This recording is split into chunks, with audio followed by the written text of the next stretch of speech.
The hair health show के programme में आपका एक बार फिर से स्वागत है। और आज हम बात करेंगे ऐसी समस्या के बारे में जो आम तौर पर लोगों के बालों में देखी जाती है, यानी डैंड्रफ, जिसे आम बोलचाल में हम रूसी या सिकरी भी कहते हैं।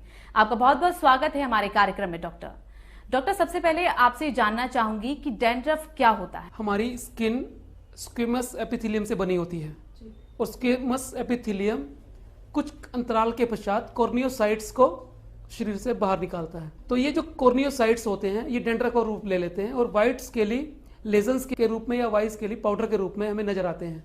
और जब ये स्कैल्प पे होते हैं या स्कैल्प के साथ चिपके होते हैं या बालों में होते हैं तो इसे डैंड्रफ बोला जाता है। डॉक्टर, आपसे जानना चाहूंगी कि डैंड्रफ किन कारणों से होता है। क्या सभी पेशेंट को एक ही तरह से डैंड्रफ होता है या सभी को अलग अलग वजह से डैंड्रफ हो सकता है? डैंड्रफ दो प्रकार का होता है।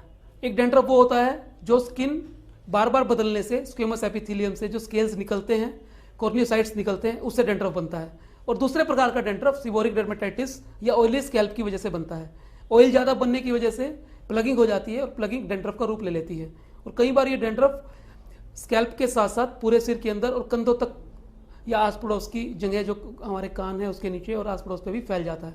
तब ये बहुत बड़ा विकराल रूप धारण कर लेता है। तो आप हमें बताइए कि डैंड्रफ को कंट्रोल करने के लिए हमें क्या करना चाहिए? डैंड्रफ के कारणों को जान के हम बड़ी आसानी से डैंड्रफ को कंट्रोल कर सकते हैं। जैसे मैंने बताया कि डैंड्रफ के कारणों में ऑयली स्कैल्प एक बहुत बड़ा कारण है। सिबोरिक स्किन जिन लोगों की होती है उनको डैंड्रफ जल्दी होता है। सिबोरिक स्किन की टाइप को हम नहीं बदल सकते। जो प्रकृति ने, जो नेचर ने हमें स्किन दी है उसको हम चेंज नहीं कर सकते, लेकिन हम अपनी आदतों से उसको पैसिफाई कर सकते हैं। बहुत सारा फाइबर यूज़ करें, बहुत सारा पानी, 7 से 8 गिलास पानी हमारी स्किन को या बालों को चाहिए होता है। मिनरल्स चाहिए होते हैं। मिनरल्स के अलावा प्रोटीन, विटामिन चाहिए होते हैं। संतुलित भोजन हम लें, बढ़िया नींद लें, 7 से 8 घंटे की नींद लें, स्ट्रेस फ्री रहने का अभ्यास करें। इन सब चीज़ों को करने से काफ़ी हद तक हम डैंड्रफ को कंट्रोल कर सकते हैं। अगर फिर भी डैंड्रफ कंट्रोल नहीं होता तो एंटी डैंड्रफ शैम्पूस जो आते हैं उनका हफ्ते में 2 बार इस्तेमाल डैंड्रफ को कंट्रोल करने के लिए किया जा सकता है। अगर किसी इंसान को डैंड्रफ है तो उसे किन किन विशेष बातों का ध्यान रखना चाहिए डैंड्रफ होने के दौरान? इन्हीं बातों का जो मैंने आपको बताया कि हम अपने दिनचर्या में, अपने रहन सहन में परिवर्तन करें। आधुनिक जीवन शैली की भागदौड़ में अपने बालों की जो हम केयर नहीं कर पाते हैं उसको सही से केयर करें।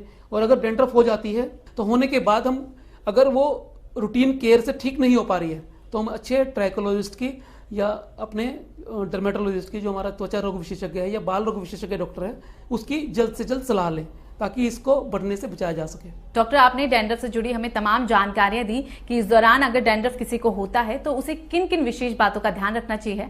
आपका बहुत बहुत धन्यवाद। अगर आप बालों के बारे में कुछ भी जानना चाहते हैं तो आप हमारी वेबसाइट www.vhcahairclinic.com पर लॉगिन कर सकते हैं।